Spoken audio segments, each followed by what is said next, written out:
Il est 21h dans les plateaux de Bonferré Télévision. Monsieur, dames, bonsoir et bienvenue pour cette nouvelle édition d'information. La représentation de l'Union européenne au Niger a organisé ce matin une journée de visibilité et de sensibilisation sur le programme Erasmus+ à l'Université Abdou Moumouni de Niamey. Ils étaient nombreux, les étudiants et enseignants, à effectuer les déplacements pour les circonstances. Compte rendu, Souleymane Ousmane et Ibrahim Ousmane. Une journée de visibilité et de sensibilisation à l'Université Abdou Moumouni de Niamey au profit des étudiants et enseignants-chercheurs sur le programme Erasmus+.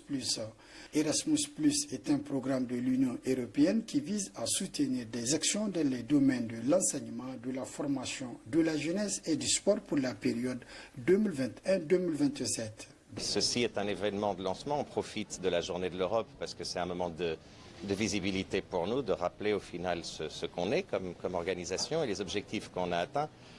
Mais pour moi, ce n'est que le lancement d'une action qui sera continue.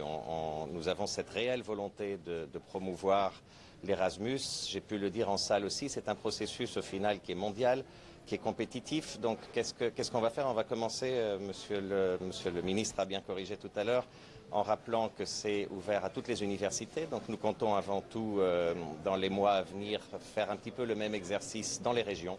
Erasmus+ permet de financer des actions de mobilité des personnels, des jeunes et des apprenants, des projets de partenariat ainsi que des actions pour soutenir l'élaboration des politiques éducatives. Le ministre de l'Enseignement supérieur a cité l'importance de ce programme au profit des bénéficiaires. À travers ce programme, c'est la découverte d'autres systèmes. À travers ce programme, c'est la possibilité pour nos chercheurs de confronter leur expérience aux expériences des autres. À travers ce programme, c'est des partenariats féconds pour l'ensemble de nos universités publiques et privées. Donc, il faut renforcer et il faut multiplier le nombre de rencontres.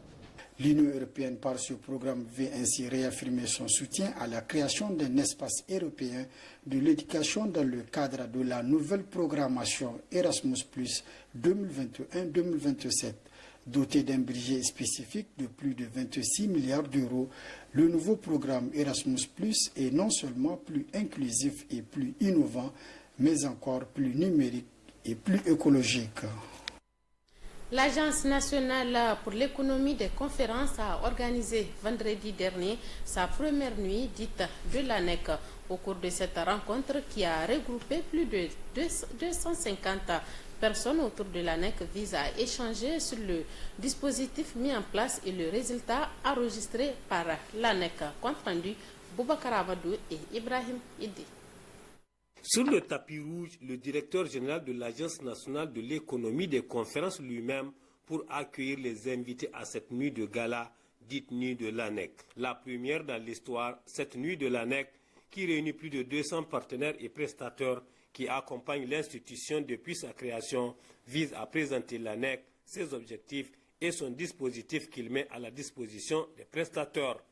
Il s'agit donc des membres du gouvernement, des parlementaires, des représentants donc, des institutions et organisations internationales, des diplomates, des directeurs généraux de société, des partenaires, des prestataires, donc vraiment tous ceux qui concourent à l'économie de conférence sont retrouvés aujourd'hui. Ça a été une opportunité pour l'ANEC de représenter le dispositif qui a été mis en place par le gouvernement nigérien et comment l'ANEC le déroule pour mettre en œuvre la vision du président de la République du Niger, son Excellence Bazoum Mohamed, de donner plus de visibilité à notre pays. Nous avons donc également eu l'occasion de leur demander de pouvoir apporter leur contribution à ce dispositif-là, de manière à ce que chacun soit aussi un ambassadeur pour l'ANEC, chacun d'eux puisse mobiliser des événements, mais surtout ensemble que nous veillons à ce que ces événements se passent dans de bonnes conditions. Occasion saisie par Mohamed Saïdil Mokhtar de remercier tous les partenaires qui ne cessent d'accompagner son institution dans l'accomplissement de sa mission à elle confiée par les plus hautes autorités du pays. Je voudrais remercier toutes les personnes qui ont contribué à ça. Ça a été possible parce que le personnel de l'ANEC s'est mobilisé, les équipes de l'ANEC sont mobilisées pendant toutes ces 2 années-là à offrir le meilleur d'elles-mêmes. Je voudrais l'occasion pour les féliciter. Mais aussi, à côté de l'ANEC, Nous avons tous les partenaires qui étaient à côté de nous. Nous avons donc la sécurité, nous avons le protocole, nous avons la santé, nous avons le COJ, le commissariat aux organisation des grands événements. Nous avons donc les agents de communication, la presse nationale qui est là et la presse internationale basée à Niamey. MSA qui a été un grand acteur pour donc la réussite de cet événement et qui a toujours accompagné. Bref, vraiment tous les acteurs, sans oublier les uns et les autres en tout cas, ont contribué à ça. Je voudrais tous les remercier et vous inviter la presse en tout cas à davantage contribuer à donner de visiter au Niger. Les résultats obtenus par l'ANEC reconfortent à plus d'un titre son conseil d'orientation et de contrôle.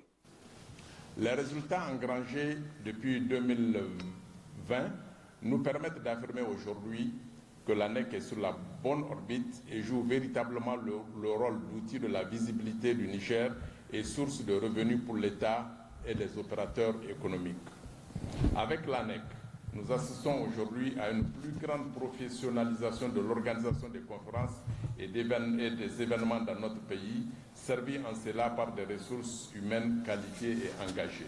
Cette soirée a été l'occasion pour le directeur général de présenter ses différents collaborateurs qui les soutiennent dans l'atteinte des objectifs que s'est assigné le président de la République à la création de l'ANEC. Lancement ce matin de la 20e mission de supervision des partenaires techniques et financiers du programme Kandaji. Plusieurs activités sont prévues au cours de cette mission qui durera 5 jours.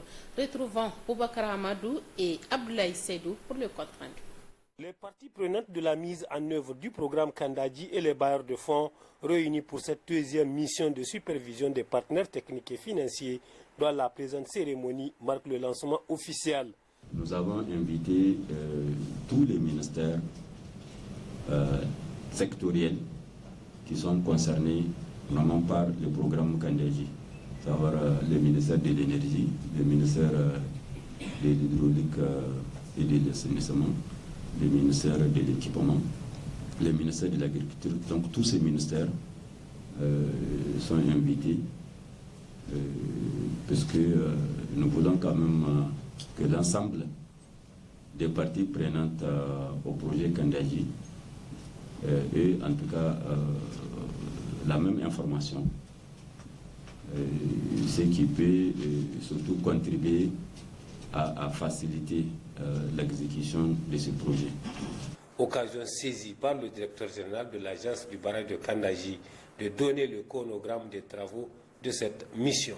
Aujourd'hui, on va essentiellement aller sur le programme et les différentes composantes infrastructures. Et demain, l'accent sera mis surtout sur les questions de sauvegarde environnementale et sociale. Le mercredi, ce sera la visite des chantiers. Donc, il y aura aussi des groupes parallèles qui vont travailler au niveau de Niamey le mercredi pour pouvoir peaufiner un certain nombre de points. Jeudi, donc, on se retrouve pour faire le point un peu d'abord de la visite des chantiers. Et après, donc, on écoutera le ministère du Plan sur ce que le secrétaire général vient de rappeler, les conclusions de la mission de haut niveau, et ouvrir les échanges pour l'élaboration d'une feuille de route sur la mise en œuvre des principales recommandations qui ont été formulées au cours de cette réunion de haut niveau. Et dans l'après-midi du jeudi, il y aura des échanges un peu sur les questions les réflexions qu'on veut entamer sur la mise en eau du barrage à une cote intermédiaire, en lien avec le Parreux. Pratiquement, on va dire que la mission serait terminée, mais le vendredi, les bailleurs de fonds vont se retrouver entre eux pour pouvoir se concerter avant donc les restitutions. Donc une première restitution au ministère du Plan pour restituer les principales conclusions et recommandations de cette 20e mission. Cette mission qui va durer 5 jours s'est fixé 3 objectifs. Nous avons eu une supervision donc, en 2022, 2 supervisions en 2022, qui étaient donc la 18e et la 19e. Des recommandations ont été émises. Nous devons voir à quel stade de mise en œuvre sont ces recommandations. Le deuxième point en fait de cette mission qui découle de ces revues de ces recommandations, c'est de voir les différentes activités en elles-mêmes qu'on déjà a vues, quelles sont les réalisations, quelles sont les perspectives, quels sont les, entre guillemets, les goulots ou goulets d'étranglement qui nous ralentissent. Est-ce que nous serons à jour en 2025? On va ouvrir le barrage ou pas en 2025, comme ça a été estimé lors de la supervision de juillet 2022. Le troisième point, et non des moindres, c'est de voir le calendrier de mise en œuvre des recommandations qui ont été retenues pour une implication plus grande, telle qu'a été le gouvernement, mais qui ont été confirmées par les différents partenaires techniques et financiers. Quelle sera la mise en œuvre de cette implication de tout un chacun pour les prochaines étapes, donc pour la mise en œuvre du barrage de Kandadji? Certaines préoccupations, ensemble avec le gouvernement, à arriver quand même à élaborer cette feuille de route et puis faire bouger les choses, comme on dit, afin que le barrage de Kandadji soit une réalité. Au cours de cette mission, il est prévu des rencontres d'échange avec les différents acteurs de mise en œuvre de cet ambitieux programme et une visite terrain pour constater de visu l'état d'avancement et la qualité des travaux. L'hôtel Radisson Blu a servi de cadre à la tenue d'un atelier national de validation des résultats de l'étude sur la contribution des cultures irriguées dans la formation du produit intérieur brut PIB. Aminata Yaya Mega et Rabi Labo pour les détails. Adopté par décret 2012-139/PRN du 18 avril 2012, le cadre stratégique de l'initiative 3N a pour but de mettre durablement les populations nigériennes à l'abri de la faim et de la malnutrition, mais aussi leur garantir les conditions d'une pleine participation à la production nationale et à l'amélioration de leurs revenus. Comme vous le savez, le Niger est un pays à forte potentialité de terres irrigables, estimé à plus de 10 000 km, 10 000 hectares, 10 millions de hectares selon l'étude d'évaluation du potentiel en terres irrigables au Niger, mise en œuvre durant plusieurs années avec le concours de plusieurs partenaires.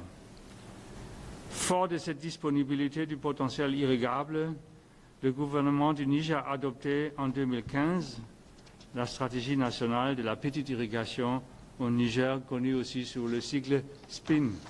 Le gouvernement nigérien, afin de sécuriser l'ensemble de la production alimentaire face aux aléas climatiques, a porté un accent particulier sur la maîtrise de l'eau par l'irrigation, un sous-secteur qui joue un rôle prépondérant dans la satisfaction des besoins alimentaires et de la diversification de la production agricole.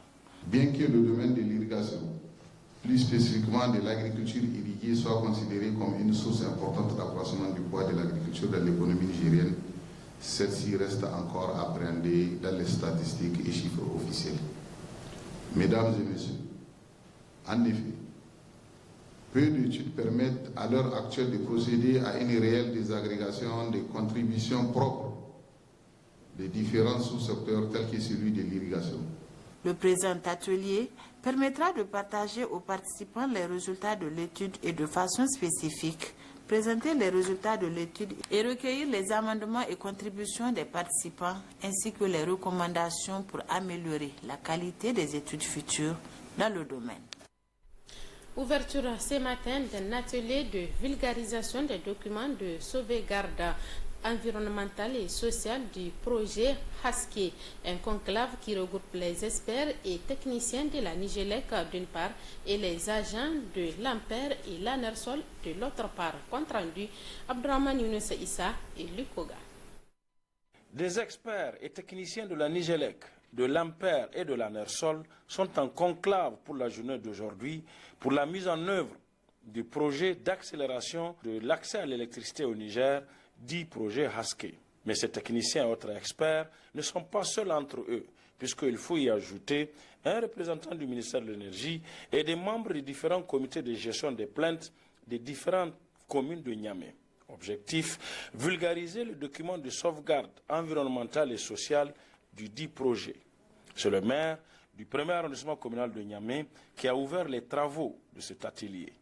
Le gouvernement de la 7e République a décidé d'investir davantage d'efforts et de ressources pour permettre aux populations des villes comme des campagnes de disposer de l'énergie en permanence et en quantité suffisante, aussi bien pour leur bien-être que pour le progrès.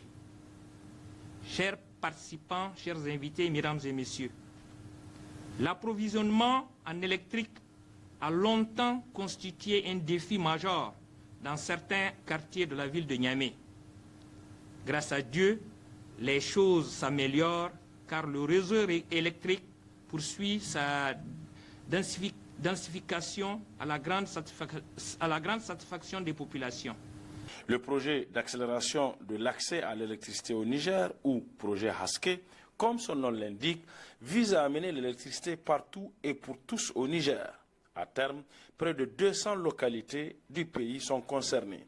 Financé par la Banque mondiale à hauteur de 450 milliards de francs CFA environ, le projet, débuté en juillet 2022, court jusqu'en 2030, dont la première phase d'un lancement samedi dernier à Dosso de la phase pilote du démembrement du 5e recensement général de la population et de l'habitat.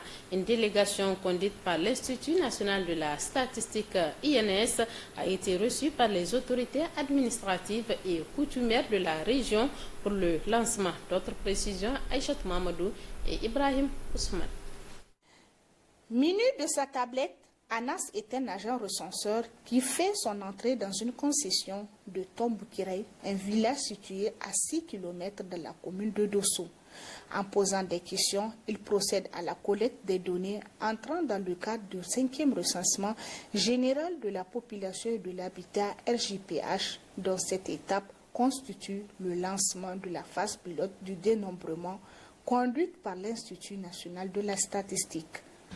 C'est le lancement de la phase pilote pour 14 communes du Niger qui ont été choisies de manière aléatoire. Il ne s'agit pas encore de la phase générale. La phase générale du dénombrement aura lieu si toutes les conditions sont réunies, en principe en décembre 2023. Nous y travaillons très fort. Ce recensement, comme vous le savez, c'est une opération décennale. C'est la plus grande opération statistique qui mobilise tous les acteurs.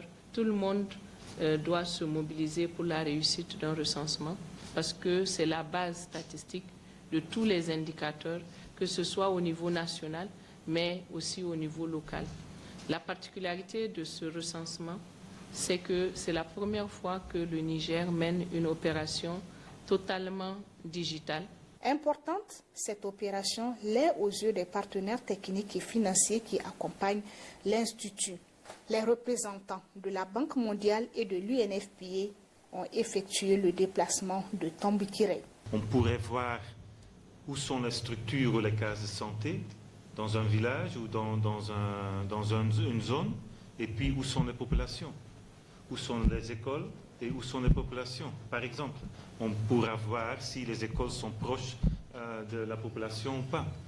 Pour que cette opération puisse réussir, c'est qu'il y ait vraiment une forte adhésion de la population et que ces populations-là se mettent à la disposition de nos collègues de l'INS pour leur donner les bonnes informations. Parce que la qualité des informations qui seront recueillies au cours de cette opération permettra de prendre les bonnes décisions. Le fait que l'INS et le gouvernement a cette démarche vraiment de diffuser les résultats du recensement, c'est ça qui va amener de la valeur à tout cet exercice qui va dépasser par des multiples le coût de l'investissement. Chez les populations de Tomboukiray, c'est un sentiment de satisfaction qui se dégage. Cette opération qui permettra de connaître la totalité de la population est une bonne chose. Nous allons participer pour la bonne marche de nos activités. Ce processus du dénombrement pilote du 5e recensement général de la population et de l'habitat, lancé de la cité d'Ekoy, va concerner 14 communes du pays, dont 2 de la région de Dosso. En marge de ce lancement, l'INS et ses partenaires, la délégation de la presse ont été reçus par le gouverneur, le président du conseil régional et le maire. Occasion a été saisie pour rendre une visite de courtoisie au sultanat de la région. Suivons à présent le portrait de Madame Frédérica Mariama, responsable transit de la société Soja Satom Niger. Portrait réalisé par Afrique Média Communication.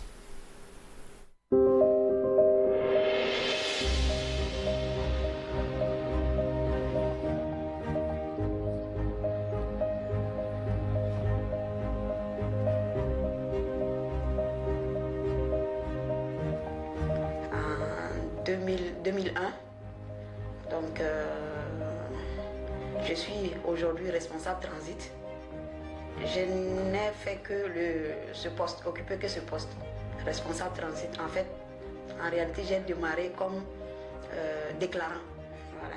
C'est récemment que je suis passée responsable transit, mais je n'ai fait que ce poste-là, le transit.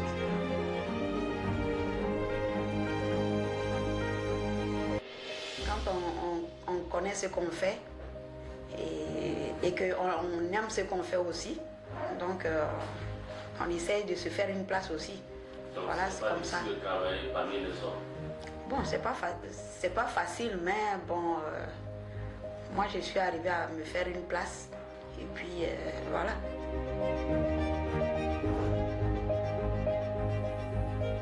Aujourd'hui, on a dépassé ce stade pour dire que une société de construction ou bien de bâtiments, de routes et tout, c'est ce qu'on fait. Mais on a des machinistes, des femmes machinistes au sein de la SATOM. Donc, pour moi, toutes les femmes peuvent avoir une place au niveau de la société. Il suffit d'aimer ce qu'on veut faire.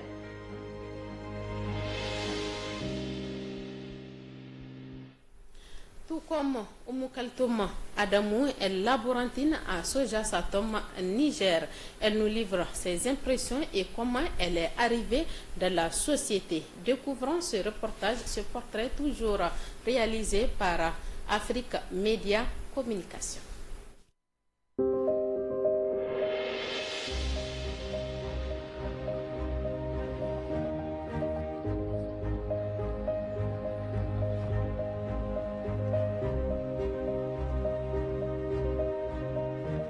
C'est en 2018 qu'on a intégré la Soja Satom. J'ai occupé le poste de laborantine et maintenant j'occupe le poste d'assistante responsable labo.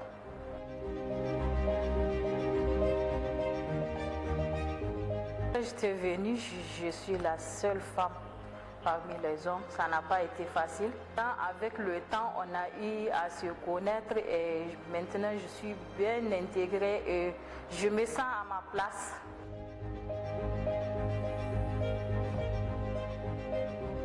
J'appelle aussi les autres femmes à intégrer les labos parce que le labo, si tu ne viens pas au labo, tu ne sais pas ce qu'on fait au labo et à Soja Satom, j'ai beaucoup appris. J'ai beaucoup appris en tant que laborantine.